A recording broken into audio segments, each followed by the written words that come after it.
Hello, good afternoon. Today we are going to study friction spinning. So before we go in depth for friction spinning, let us again go through the table that we saw earlier and where does friction spinning appear.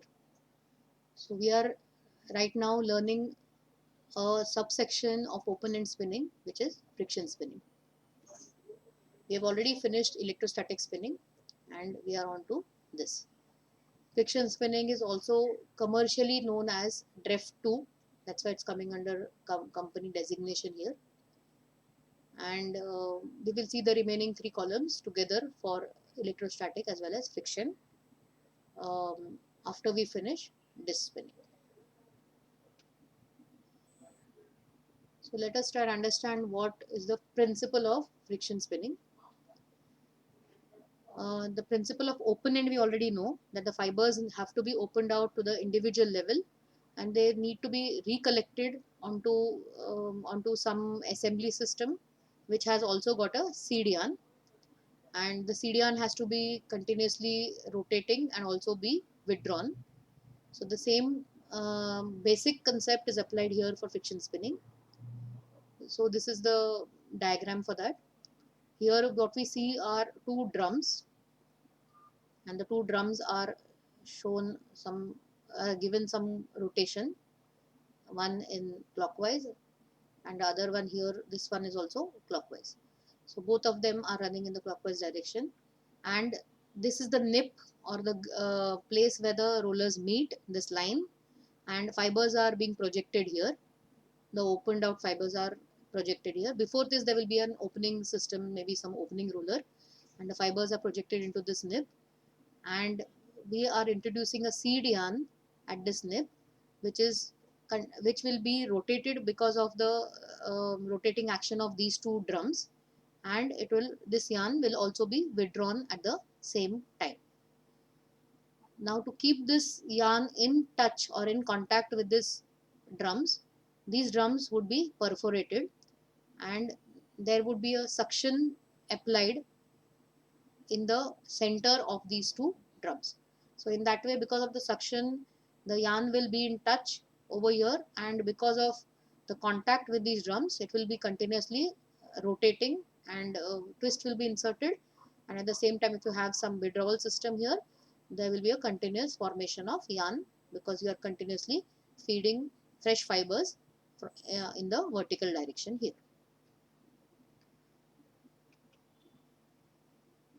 So that same thing is explained here. The formation of a new strand is carried out by using suction to bring the individual fibers into engagement with the rotating open end of yarn, which is rotated by perforated drums with an internal vacuum. The yarn formed by frictional contact at the drum surface in the convergent region can be continuously withdrawn and wound onto a cross-wound package. So let us see the fineness and twist relation. What affects, suppose I want to make a finer yarn or a coarser yarn on this DREF2 spinning or friction spinning as we know it.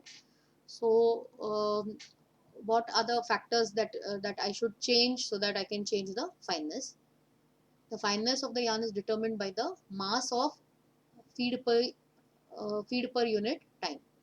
That means if I feed more fibers vertically, that means I will be getting a coarser yarn. It will be depending on the weight of the feed material that I am going to be introducing into the machine.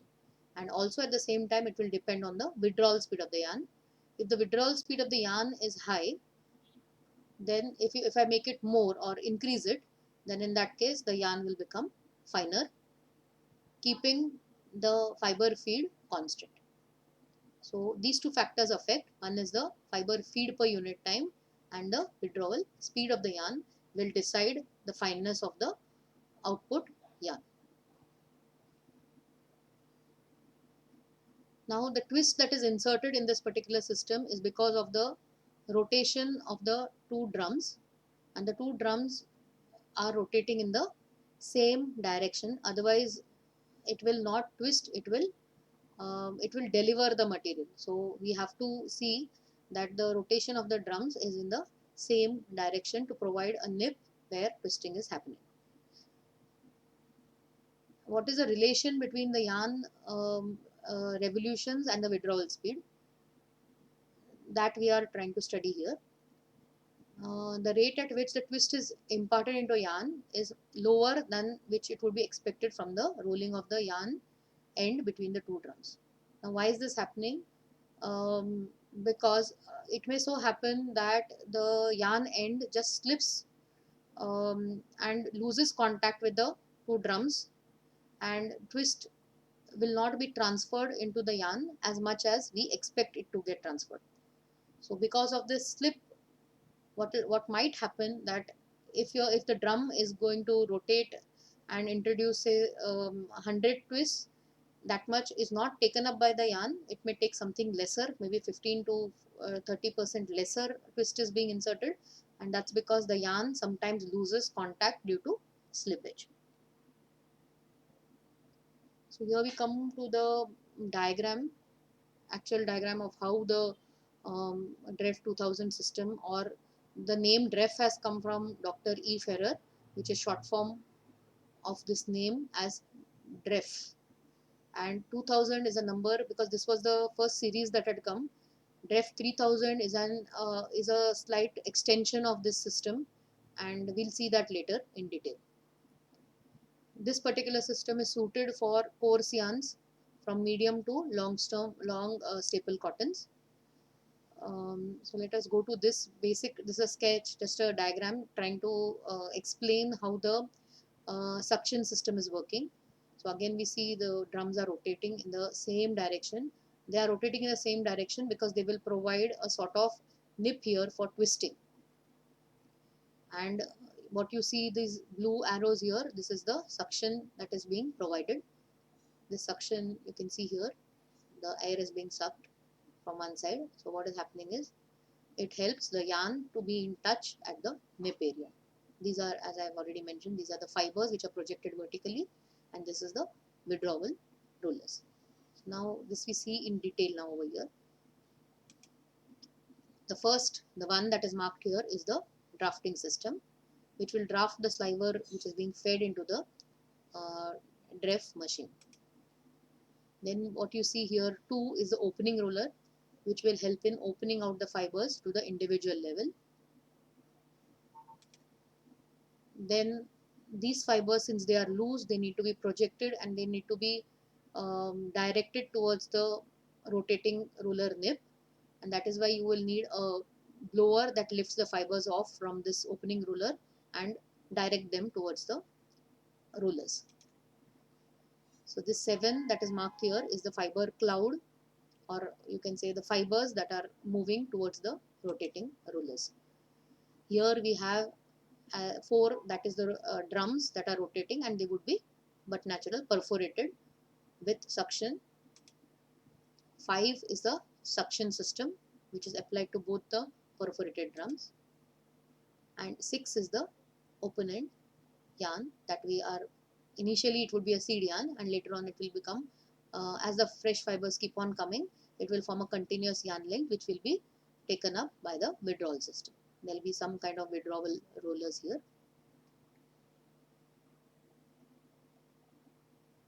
So let us go to the yarn characteristics that you expect from this kind of yarn spinning system. The fibers come into contact with the surface that is moving slower as compared to the fibers. Now if you see look at the speeds, fiber is coming at a higher speed and it is being projected onto perforated drums which would be running at a slower speed. So the result is that the fibers tend to buckle because they are moving from a faster region with a higher speed to a lower speed. So suddenly there is a sort of deacceleration and the fibers buckle, and this leads to a deterioration in the orientation. In the beginning, before this we have learned that, and we know that the orientation of the fibers is a very important factor to and is related to the yarn strength directly. So the moment you see there is a deterioration in the fiber orientation, it is not a good sign. The fibers are bound into the yarn in a loop form. That means it wouldn't be straight. The effect is clearly visible in the yarn product. If you see the photographs of the friction spun yarn as compared to the ring spun yarn, you will see that the it is clearly visible that there are loop formation in the yarn structure, and this becomes more visible or more highlighted in case of if we are using longer fibers. The strength of the friction spun yarn is therefore lower. All these factors contribute towards lower strength of the yarn as compared to a ring spun yarn.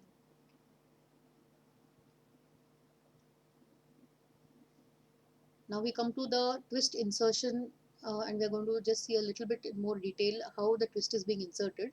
A strand of loose fibers must take up the twist by means of a friction on the drums, but without the aid of high contact pressure on the drums. We are not applying any kind of pressure here to keep the yarn in touch at the nib. But at the same time, there must be some amount of friction, otherwise the yarn strand will not pick up any twist. The transfer of rotation to the yarn is dependent on the coefficient of friction and the contact pressure. The amount of, that means that the amount of transfer of twist that will happen, it will depend on only these two things, because one is being the contact pressure. If there is no contact, the yarn loses contact, twist will not be transferred. And at the same time, if there is no friction between the yarn and the drum surface, again no twist will be transferred. So both these factors are very important for the transfer of twist, and both these quantities are very difficult to maintain. So they will not be, never be constant, and so there will be always a difference. There will always be between spinning positions you will find variations, and the yarn will not be uniform.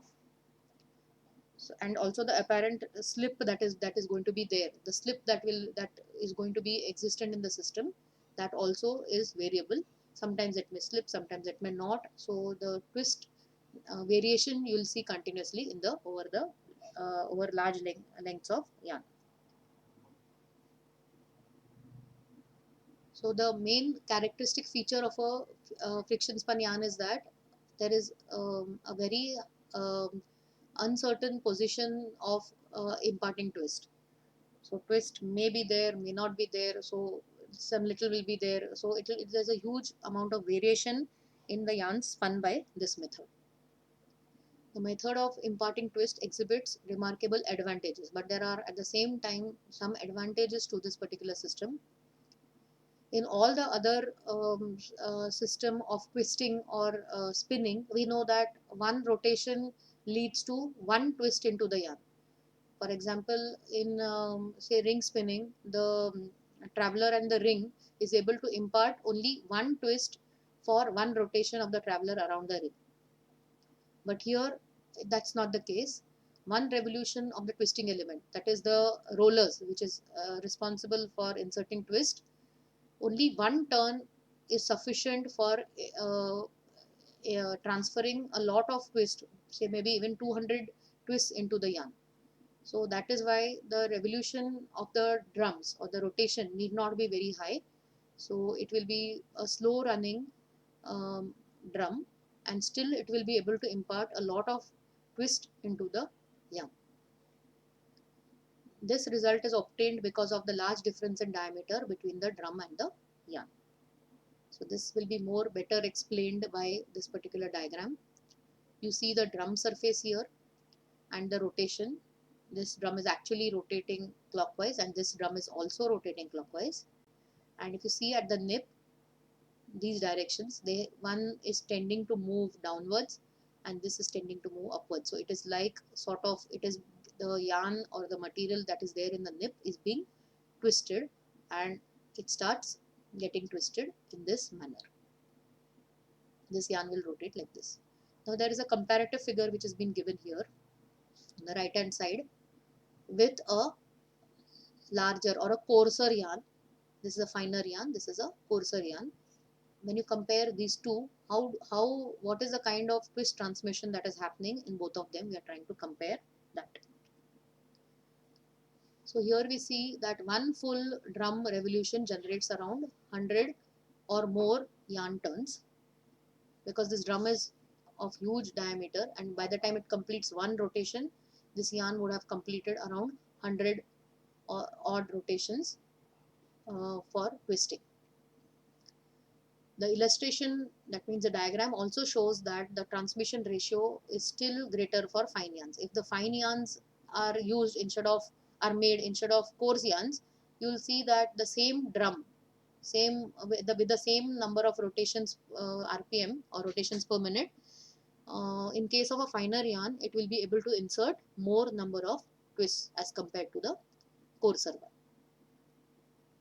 In the course of one drum revolution, the fine yarn therefore takes up more turns of twist than the coarser yarn.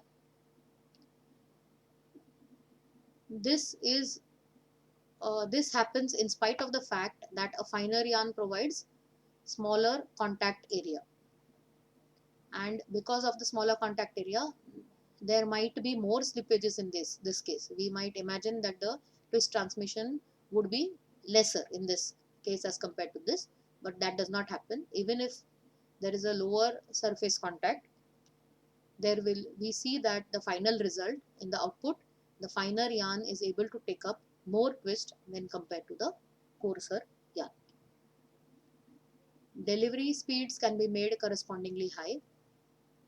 In this case, this is the advantage, but unfortunately the spinning speed is limited by yarn quality to 200 meters per minute, because if we increase the speed beyond this, the yarn quality will deteriorate. During withdrawal, the yarn tensions are very low. That's because the drum is rotating at a very slow speed, so hardly there is any kind of tension which is applied onto the yarn during twisting, unlike the tensions that are applied on ring spinning frame. And hence the end breakage frequency, that means the breakage of the stopping of the machine, the frequency is very, very low. So this is another advantage in this kind of a system. So now we come to the advantages and disadvantages of friction spinning as compared to some other spinning systems that we already know. Here we see that the delivery speeds are very high, because the twisting the twisting element doesn't have to run at a very high speed. On ring frame, we know that the twisting system only limits the speeds from going higher than 25,000 RPM. Whereas here, the twisting element can introduce a lot of twist for one single rotation. So the delivery speeds can be made as high as possible, as required. So at the same time, since the yarn production costs are low, this is another advantage when you compare it with ring spinning system. Rewinding can be eliminated. When you make a yarn on ring spinning system, you have to have a winding process after ring spinning to make the bigger package. But here you can directly take the yarn that is spun and wind them onto packages of your choice, maybe a cheese or a cone, so that you don't have to go for rewinding. Also, we have already seen this point, there are low end breakages because tensions in this particular system of spinning is very, very low. Now this wrapping fibers is a new term which you will learn in rotor spun yarns when we go for rotor spinning, which I will be taking later on. Wrapping fibers are fibers that get wrapped on the surface of the yarn, and this is a main characteristic feature of rotor spun yarns. So what we are trying to say is this is an advantage, because this wrapping fibers are not seen in case of friction spun yarns. Also, when you compare the yarn to other yarns, we find that it has got a good mass evenness. That means the evenness of the yarn is quite good enough, and it is well suited to knitting or making knitted goods. Also, the handle, that is the feel of that yarn is better, and it has got a softer handle when you compare it with any rotor spun yarn. It has also got a smooth appearance. The disadvantages, of course, there are some disadvantages and huge ones. So we'll go through them. The yarn strength, this is a huge disadvantage. The yarn strength will be very, very low because as we saw during the making of the yarn itself, the fibers when they touch the when they come, they are projected onto the slow rotating drums. The speeds of the fibers are high and they're projected onto the slow rotating drums. What happens is they tend to buckle because suddenly the fibers get deaccelerated due to them coming in contact with the drums, and what you get is a low orientation of the um, fibers towards the yarn axis, so that which leads to low yarn strength. Also, since one turn of the drum inserts a high amount of twist, so the twist levels can go very high and they can lead to the problem of snarling. We know what is snarling. We have studied it when we studied ring frame. Also, since it is the yarn that is produced on friction spinning is low in strength, we will have to compensate for the strength by introducing more number of fibers. So the moment you introduce high number of fibers, the yarn that you can produce on friction spinning will be of the coarse variety only. So it gets limited, the yarn count, friction yarn count gets limited to the coarse and medium count region. Also, the spinning conditions, to keep them constant or to keep them uniform throughout the spinning that is happening, is very, very difficult. Because of the suction system, you need a high amount of air consumption. Also, increasing unevenness and imperfections with increasing spinning speeds is seen, and further reduction in the yarn strength. So the moment you increase the speed of the friction spinning system, what you find is you will find deterioration quality in terms of unevenness and also imperfections, and also yarn strength to a certain extent. So yeah, in this slide, whatever is shown in black are the advantages and disadvantages of the system, and whatever is shown in red are the advantages and disadvantages in the material or the yarn that is spun when you compare it to other systems. So we come to the specifications of DREF 2000. Each spinning machine will have around 6 to 64 heads. The delivery speeds are 250 meters per minute.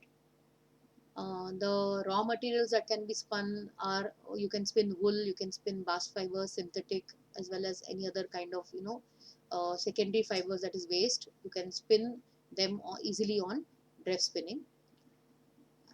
Then you have this count range, as I already mentioned, it is going to come only in the coarse range, because to compensate for the yarn strength that we lose because of low orientation, we will have to compensate it by having more number of fibers in the cross section, leading to only coarse yarns that can be spun. The feedstock that we use here is only a carded sliver. The yarn package, the final yarn package would be around 8 kgs. The yarn type, we know it comes under the open-end yarn spinning process. The yarn that is spun is going to be somewhat like woolen spun. It will be similar looking, round and even. The field of use for this kind of yarns would be home textiles, carpets, blankets, recycling products and technical products. We don't see much of its application in apparels. The advantages here are that you can spin any kind of fiber. It because there are the tensions that are there in the system is very, very low, so spinning of waste is possible. There is no restriction on the length, so I can go for waste spinning. Also, as we have already seen, since the card sliver is being used, the advantage is that I have eliminated a lot of intermediary processes that I might require in case of other spinning processes. Also, the winding stage that is required after the spinning of yarn, even that is eliminated. So this is a huge advantage when I'm eliminating a lot of process stages, so the cost of this yarn comes down. The special features are that it can be it's a recycling this machine. You can have production of fancy yarns, you can also produce coarse spun yarns. So this being the special features of DREF 2000. So although DREF 2000 may not be very popular commercially because it caters to only the coarse count region, but still it is a very important spinning system that is there, because it can spin a variety of fibers which are normally difficult to spin on most of the other spinning systems. So this is all about friction spinning. So we stop here for today. Thank you very much.